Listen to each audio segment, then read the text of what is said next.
2026ஆம் ஆண்டு வரவு செலவு திட்டத்திற்கான பரிந்துரைகள், மக்களின் அடிப்படை தேவைகளை பூர்த்தி செய்வதற்கான நிதி ஒதுக்கீடுகள், 24 மணி நேர கடவுச்சீட்டு வழங்கும் சேவை நாளையுடன் நிறைவு. துமிந்த திசாநாயக்காவின் விளக்கமறியல் மேலும் நீடிப்பு. மஹிந்த ஆனந்த அளுத்கமகே, நளின் பெர்னாண்டோ ஆகியோருக்கு சிறை தண்டனை விதித்தது நீதிமன்றம். முன்னாள் விளையாட்டுத்துறை அமைச்சர் மஹிந்தானந்த அளுத்கமகே மற்றும் சதோச நிறுவனத்தின் முன்னாள் தலைவர் முன்னாள் வர்த்தக அமைச்சருமான நளின் பெர்னாண்டோ ஆகியோருக்கு எதிராக தாக்கல் செய்யப்பட்ட வழக்கில் குறித்த இருவரும் குற்றவாளிகள் என நீதிமன்றம் தீர்ப்பளித்துள்ளது. 2015ஆம் ஆண்டு நடைபெற்ற ஜனாதிபதி தேர்தலின் போது இலங்கை விளையாட்டு சம்மேளனம் மூலம் சதோச ஊடாக 14,000 கரம்பலகைகள் மற்றும் 11,000 டாம் பலகைகளை கொள்வனவு செய்ததன் மூலம் அரசுக்கு 53 மில்லியன் ரூபாய் நஷ்டத்தை ஏற்படுத்தியதாக லஞ்ச ஊழல் ஆணைக்குழு குற்றம் சுமத்தியிருந்தது. அதற்கமைய குறித்த வழக்கு இன்று 3 அடங்கிய நீதிபதிகள் குழாம் முன்னிலையில் விசாரணைக்கு எடுத்துக் கொள்ளப்பட்ட போதே குறித்த உத்தரவு பிறப்பிக்கப்பட்டுள்ளது. அதன்படி முன்னாள் வர்த்தக அமைச்சர் நளின் பெர்னாண்டோவுக்கு 25 வருட கடூழிய சிறை தண்டனையும், முன்னாள் அமைச்சர் மஹிந்தானந்த அளுத்கமகேவுக்கு 10 வருட கடூழிய சிறை தண்டனையும் விதித்து தீர்ப்பளிக்கப்பட்டுள்ளது. பிரதிவாதிகள் தங்கள் பதவியின் அதிகாரங்களை துஷ்பிரயோகம் செய்ததன் மூலம் தவறான செயலை செய்துள்ளதாக நீதிமன்றத்தில் தமது வாதங்களை முன்வைத்து லஞ்ச ஊழல் விசாரணை ஆணைக்குழு சார்பில் முன்னிலையான சட்டத்தரணி தெரிவித்துள்ளார். இந்த தவறு காரணமாக அரசாங்கம் 53 மில்லியனுக்கும் அதிகமான மக்களிடமிருந்து வரியாக பெற்ற பணத்தை அரசாங்கம் இழந்துள்ளதாகவும் இதனால் பொதுமக்களுக்கு பெருநஷ்டம் ஏற்பட்டுள்ளதாகவும் அவர் சுட்டிக்காட்டினார். எனவே இதுபோன்ற குற்றங்களை செய்ய தயாராகி வருபவர்களுக்கு பாடம் கற்பிக்கவும் மற்றும் ஊழல் ஒழிப்பு ஆர்வங்களை ஊக்குவிக்கவும் ஒரு சிறந்த தீர்ப்பை வெளியிடுமாறு லஞ்ச ஊழல் ஒழிப்பு ஆணைக்குழு சார்பில் முன்னிலையான சட்டத்தரணி நீதிமன்றத்தை கோரினார். முன்வைக்கப்பட்ட வாதங்களை பரிசீலித்த மகேன் வீரமன் தலைமையிலான 3 அடங்கிய மேல் நீதிமன்ற குழாம் குறித்த தீர்ப்பை வழங்கியுள்ளது. 2026ஆம் ஆண்டு வரவு செலவு திட்டத்துக்கான பரிந்துரைகள், மாவட்ட அளவிலான அபிவிருத்தி திட்டங்கள் தொடர்பில் கலந்துரையாடல். 2026ஆம் ஆண்டு வரவு செலவு திட்டத்துக்கான பரிந்துரைகள் மற்றும் முன்மொழிவுகளை பெற்றுக்கொள்வது தொடர்பாக ஜனாதிபதி அனுரகுமார திசாநாயக்க மாவட்ட ஒருங்கிணைப்பு குழு தலைவர்கள் மற்றும் நிதியமைச்சின் அதிகாரிகளுக்கிடையில் கலந்துரையாடல் இன்று முற்பகல் ஜனாதிபதி அலுவலகத்தில் இடம்பெற்றுள்ளது. எதிர்வரும் வரவு செலவு திட்டத்தை தயாரிக்கும் போது மாவட்ட மட்டத்தில் மக்களின் அடிப்படை மற்றும் அவசர தேவைகளை பூர்த்தி செய்வதற்கு முன்னுரிமை அளிக்க வேண்டியதன் அவசியத்தை இதன்போது ஜனாதிபதி வலியுறுத்தினார். மாவட்ட அளவில் முன்னெடுக்கப்படும் அபிவிருத்தி திட்டங்கள் தொடர்பில் இங்கு விரிவாக கலந்துரையாடப்பட்டதுடன் உட்கட்டமைப்பு வசதிகள் அபிவிருத்தி மற்றும் மக்களின் ஏனைய அவசர அபிவிருத்தி தேவைகள் தொடர்பில் இனங்கண்டு அந்த திட்டங்களை எதிர்காலத்தில் நடைமுறைப்படுத்துவது தொடர்பிலும் இதன்போது கலந்துரையாடப்பட்டது. மாவட்ட ஒருங்கிணைப்பு குழு தலைவர்கள், ஜனாதிபதியின் செயலாளர் கலாநிதி நந்திக சனத்குமார் நாயக்க, நிதியமைச்சின் செயலாளர் மகிந்த ஸ்ரீவர்த்தன, ஜனாதிபதியின் சிரேஷ்ட மேலதிக செயலாளர் ரசல் அபோன்சு, அரச நிதி திணைக்களத்தின் பணிப்பாளர் நாயகம் E.A. ரட்னசீல, தேசிய வரவு செலவு திட்ட திணைக்களத்தின் உதவி பணிப்பாளர் நாயகம் M. அனோமானந்தனி மற்றும் நிதியமைச்சின் சிரேஷ்ட அதிகாரிகள் பலரும் இந்த கலந்துரையாடலில் கலந்து கொண்டனர். 24 மணி நேர கடவுச்சீட்டு வழங்கும் சேவை நாளையுடன் நிறைவு. குடிவரவு மற்றும் குடியகல்வு திணைக்களத்தின் ஊடாக 24 மணி நேரமும் முன்னெடுக்கப்பட்டிருந்த ஒருநாள் கடவுச்சீட்டு வழங்கும் சேவை நாளையுடன் நிறைவடைய உள்ளதாக அந்த திணைக்களம் தெரிவித்துள்ளது. கடவுச்சீட்டு விநியோகிக்கும் ஒருநாள் சேவை 24 மணி நேரமும் முன்னெடுக்கும் செயற்பாடு கடந்த 2025 2/18 இடம்பெற்றிருந்த நிலையில் நாளையுடன் நிறைவுக்கு வரவுள்ளது.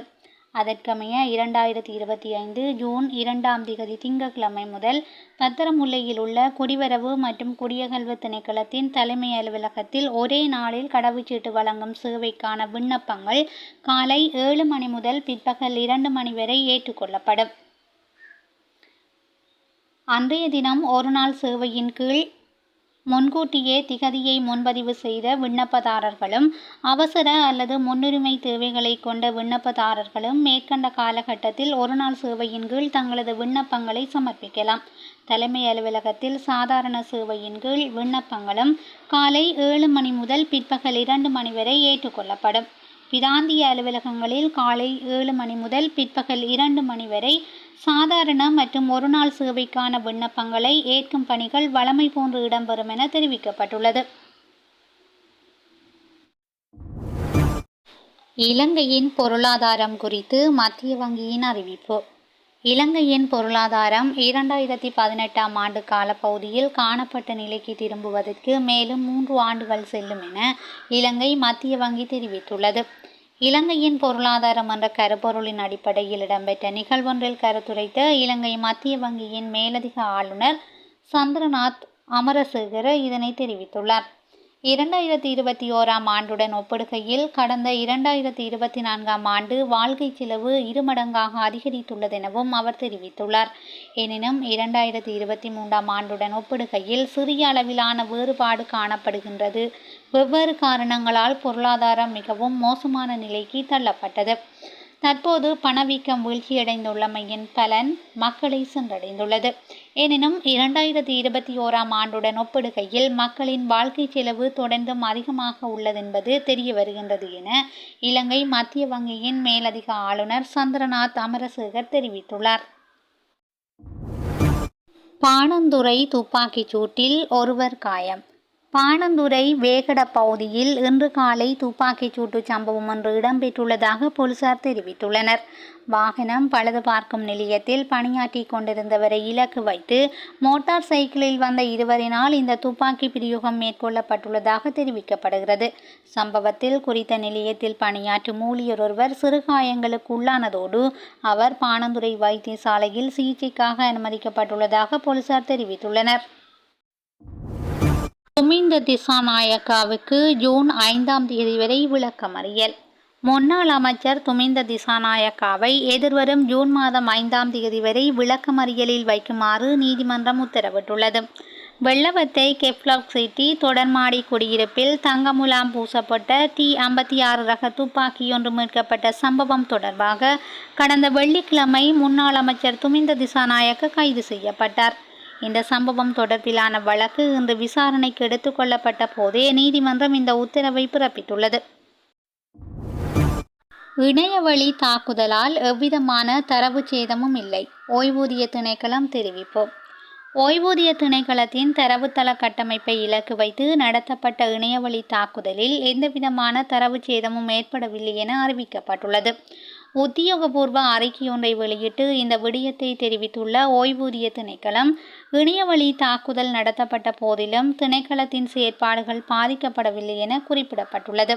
இதன்படி ஓய்வூதிய திணைக்களத்தின் தரவு அமைப்பு வழமைக்கு கொண்டுவரப்பட்டுள்ளதாக இலங்கை கணனி அவசர தயார்நிலை குழுவின் சிரேஷ்ட தகவல் பாதுகாப்பு பொறியியலாளர் தெரிவித்துள்ளார்.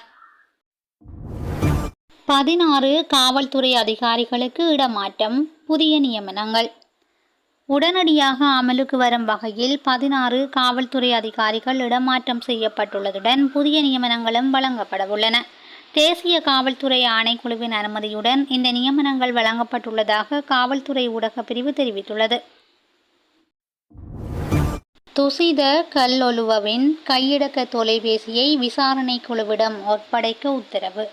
தேசிய லொத்தர் சபையின் முன்னாள் நிர்வாக பணிப்பாளர் துசித கல்லொலுவவின் வாகனத்தின் மீது துப்பாக்கிச் சூடு நடத்தப்பட்ட சம்பவம் தொடர்பில் விசாரிக்கும் அதிகாரிகளிடம் அவரது கையடக்க தொலைபேசியை ஒப்படைக்குமாறு உத்தரவிடப்பட்டுள்ளது. குறித்த வழக்கு இன்று கொழும்பு நீதவான் நீதிமன்றில் அழைக்கப்பட்ட போது இந்த உத்தரவு பிறப்பிக்கப்பட்டுள்ளது.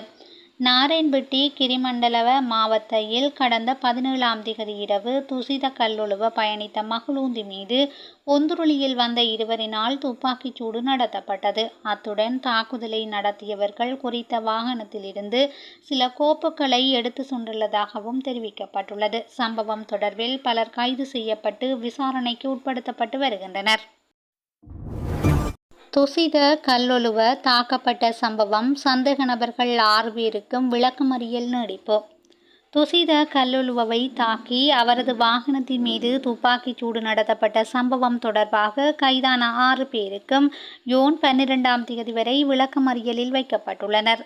தேசிய லொத்தர் சபையின் முன்னாள் நிர்வாக பணிப்பாளர் துசித கல்லுலுவ பயணித்த மகளுந்தை இலக்கு வைத்து குறித்த துப்பாக்கி பிரயோகம் நடத்தப்பட்டுள்ளதுடன் அவரும் தாக்கப்பட்டார். இந்த சம்பவம் தொடர்பில் கைது செய்யப்பட்ட 6 பேரும் நீதிமன்றில் இன்று பிரசன்னப்படுத்தப்பட்ட போதே இந்த உத்தரவு பிறப்பிக்கப்பட்டுள்ளது.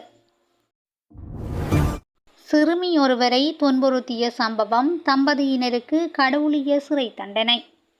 சிறுமியொருவரை கூட்டு பாலியல் துஷ்பிரயோகம் செய்த சம்பவம் தொடர்பில் குற்றவாளிகளான இருவருக்கு 45 வருட கடூழிய சிறை தண்டனை விதிக்கப்பட்டுள்ளது. குறித்த 45 வருட சிறை தண்டனையை 15 வருடங்களுக்குள் அனுபவிக்க வேண்டும் என கொழும்பு மேல் நீதிமன்றம் உத்தரவிட்டுள்ளது. 17 வயது சிறுமியொருவரை கூட்டு பாலியல் துஷ்பிரயோகம் செய்தமை மற்றும் அதற்கு உடந்தையாக இருந்தமை உள்ளிட்ட காரணங்களுக்காக ஆசிரியை ஒருவருக்கும் அவரது கணவருக்கும் எதிராக கொழும்பு மேல் நீதிமன்றம் இந்த உத்தரவை பிறப்பித்துள்ளது. மேலும் பிரதிவாதிகள் இருவருக்கும் 5 லட்சம் ரூபாய் தண்டப்பணமும் விதித்து நீதிமன்றம் உத்தரவிட்டுள்ளது. நீண்ட வழக்கு விசாரணையின் பின்னர் கொழும்பு மேல் நீதிமன்ற நீதிபதி நவரத்ன மாரசிங்க இந்த உத்தரவை வழங்கியுள்ளார். விமான பணிப்பெண்ணிடம் சீண்டல், யாழ்ப்பாணத்தை சேர்ந்தவர் கைது. துபாயிலிருந்து கட்டுநாயக்க சர்வதேச விமான நிலையத்துக்கு வந்த விமானத்தில் தென்னாப்பிரிக்காவை சேர்ந்த விமான பணிப்பெண் ஒருவரை பாலியல் ரீதியாக துன்புறுத்த முயன்ற குற்றச்சாட்டில் பயணி ஒருவர் கைது செய்யப்பட்டுள்ளார். யாழ்ப்பாணத்தை சேர்ந்த 49 வயதுடைய ஒருவரே இவ்வாறு கைது செய்யப்பட்டுள்ளார். புகைத்தலால் இலங்கையில் ஆண்டுக்கு 20,000 பேர் உயிரிழப்பு.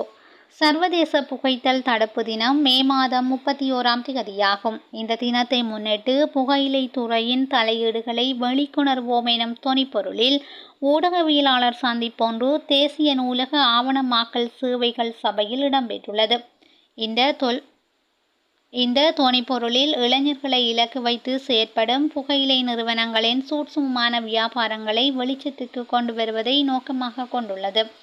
புகைத்தலால் இலங்கையில் ஆண்டுக்கு 20,000 பேர் உயிரிழக்கின்றனர். இவை ஒரு நாட்டின் சுகாதாரத்துக்கு பாரிய அச்சுறுத்தலாக அமைகின்றது என மதுசாரம் மற்றும் போதைப்பொருள் தகவல் நிலையம் தெரிவித்துள்ளது. நாளாந்தம் 520 மில்லியன் ரூபாய் புகையிலை பொருட்களுக்காக செலவிடப்படுகிறது என மதுசாரம் மற்றும் போதைப்பொருள் தகவல் நிலையம் சுட்டிக்காட்டியுள்ளது. ட்ரம்பிற்கு வரிகளை அமல்படுத்த அதிகாரமில்லை, அமெரிக்க சர்வதேச வர்த்தக நீதிமன்றம் தெரிவிப்பு. அமெரிக்க ஜனாதிபதி டொனால்ட் ட்ரம்புக்கு வரிகளை அமல்படுத்த அதிகாரம் இல்லை என அமெரிக்க சர்வதேச வர்த்தக நீதிமன்றம் தீர்ப்பளித்துள்ளது.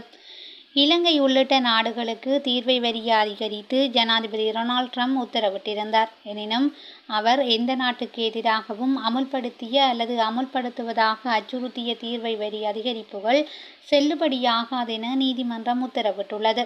ட்ரம்பின் குடியரசுக் கட்சி கட்டுப்பாட்டில் உள்ள காங்கிரசுக்கு மட்டுமே அந்த அதிகாரம் உள்ளது எனவும் தீர்ப்பளிக்கப்பட்டுள்ளது. இதேவேளை ட்ரம்ப் நிர்வாகம் இந்த தீர்ப்புக்கு எதிர்த்து மேன்முறையீடு செய்துள்ளதாகவும் தெரிவிக்கப்பட்டுள்ளது. செய்திகளை உடனுக்குடன் தெரிந்து கொள்ள SL தமிழ் வலையொலி பக்கத்துடன் இணைந்திருங்கள். நன்றி, வணக்கம்.